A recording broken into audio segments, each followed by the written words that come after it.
Эта невероятная история случилась с мужчиной по имени Антон.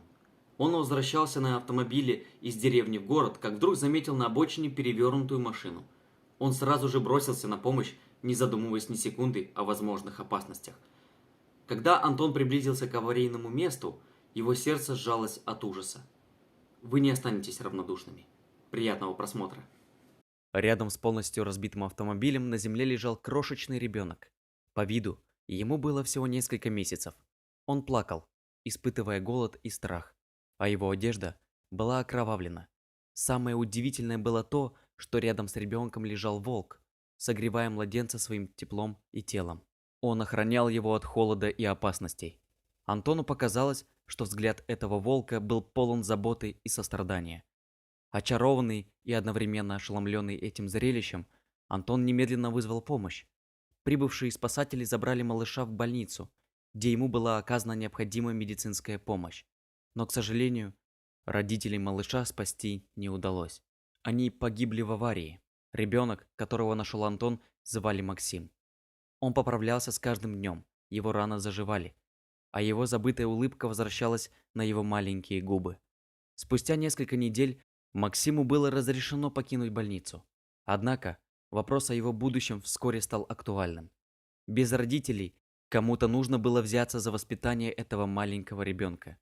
Максиму было суждено жить с бабушкой, единственным родственником, способным заботиться о нем. Бабушка по имени Екатерина была обычной женщиной. У нее было очень доброе сердце, полное заботы и любви. Она была счастлива, что судьба привела малыша в ее жизнь. Екатерина знала, что Максиму потребуется много заботы и любви, чтобы покончить с тяжелым началом его жизни. По мере того, как Максим рос, его бабушка никогда не уставала отдавать свое время и энергию, чтобы обеспечить ему лучшую жизнь. Она читала ему сказки перед сном, кормила его самыми вкусными блюдами и даже научила его играть на фортепиано. Максим быстро адаптировался к своей новой жизни и начал процветать под заботливым вниманием бабушки. Он стал энергичным и любопытным мальчиком, которому нравилось исследовать мир вокруг него. Его любовь к животным также продолжала расти, и он научился ухаживать за ними. В возрасте 10 лет Максим нашел себе нового друга, собаку по имени Джек. Они стали неразлучными и проводили вместе каждую минуту. Песик стал его верным спутником во всех приключениях, делил с ним радости и печали. Со временем Максим стал взрослым молодым человеком, обладающим невероятной силой характера и непоколебимой верой в добро. Он рос в окружении любви и заботы, которые превратили его в мужественного и добродушного человека. Эта невероятная история, начавшаяся с аварии на обочине дороги, оказалась счастливым началом для Максима. Волк, который охранял его в тот день, стал символом его сильного характера и готовности прийти на помощь тем, кто в ней нуждается.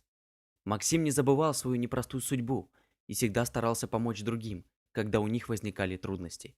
Он стал врачом и помогал людям, испытывающим физическую боль и эмоциональные трудности. Вот такая удивительная история. История этого мальчика стала вдохновением для многих, показывая, что даже в самых темных моментах можно найти свет и надежду. История Максима и его волка стала легендой в его родном городе. Она напоминала людям о силе добра и сострадания, которые могут изменить жизнь. А что вы думаете по поводу данной истории? Делитесь своим мнением в комментариях.